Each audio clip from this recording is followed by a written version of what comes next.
Welcome to the Salmon Runs YouTube. Enjoy the video. In this video, I will explain how to use action cues. First, understand that an action cue is a powerful tool for managing a series of tasks in a structured way. It ensures that each action is performed in a specific order, preventing conflicts and maintaining control. This approach is particularly useful when actions depend on previous ones or target a particular destination. Let's dive into the core components. To begin, you'll need to initialize your action cue. This involves creating a new instance of the cue object. You'll also define the types of actions it can manage, ensuring consistency.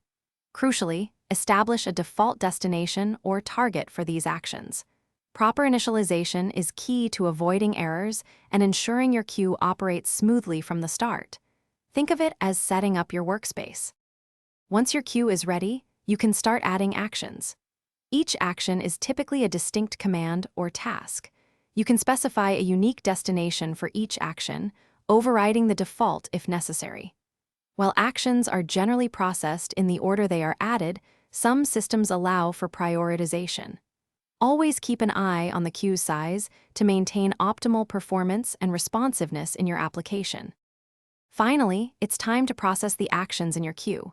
This usually involves taking the first action, executing it, and then removing it once completed. It's vital to confirm that each action finishes successfully before moving to the next. Implement robust error handling to manage any issues that might arise during execution. This systematic approach ensures reliable and predictable behavior for your queued tasks. Thanks for watching.